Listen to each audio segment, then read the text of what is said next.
Railway crime બ્રાન્ચે ટ્રેનમાં મહિલાઓને target કરી ચોરી કરનાર એક શાતીર આરોપીને ઝડપી પાડી મોટી સફળતા મેળવી છે।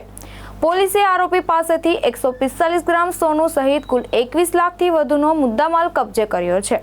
સુરત રેલવે ક્રાઇમ બ્રાન્ચ પોલીસે ટ્રેનમાં મુસાફરી કરતી મહિલાઓના પર્સ અને દાગીના ટાર્ગેટ કરી ચોરી કરનાર આરોપીને ઝડપી પાડ્યો છે। આરોપી ટ્રેનમાં મહિલાઓના પર્સમાંથી સોનાના દાગીના તેમજ રોકડ રકમની ચોરી કરતો હોવાનું તપાસમાં સામે આવ્યું છે। તપાસ દરમિયાન વડોદરા અને અમદાવાદ રેલવે યુનિટના કુલ 18 જેટલા ગુનાઓનો ભેદ ઉકેલવામાં પોલીસને સફળતા મળી છે। આ કાર્યવાહી CKN ડામોરના માર્ગદર્શન હેઠળ હાથ ધરવામાં આવી હતી। ચોરીના બનાવને ધ્યાનમાં રાખી રેલવે પોલીસે CCTV ફૂટેજના આધારે તપાસ શરૂ કરી હતી। તપાસમાં સામે આવ્યું, આરોપી અગાઉ વર્ષ 2021માં પણ સોનાના દાગીના ચોરીના ગુનામાં ઝડપાઈ ચૂક્યો છે। આરોપીનું નામ મનીષસિંહ ભૂપેન્દ્રસિંહ ગોર હોવાનું સામે આવ્યું છે। રેલવે ક્રાઇમ બ્રાન્ચની ટીમે સગ્રામપુરા વિસ્તારના વિજય વલ્લભભાઈ ચોક નજીક વોચ ગોઠવી આરોપીને ઝડપી પાડ્યો હતો।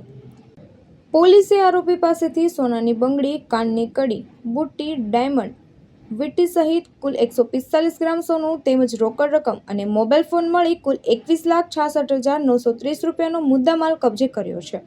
હાલ આરોપીની વધુ પૂછપરછ હાથ ધરવામાં આવી રહી છે અને અન્ય ગુનાઓમાં સંડોવણી અંગે પણ તપાસ ચાલી રહી છે। ભાવેશ ઉપાધ્યાય, દ્રષ્ટિકોણ ન્યૂઝ, સુરત।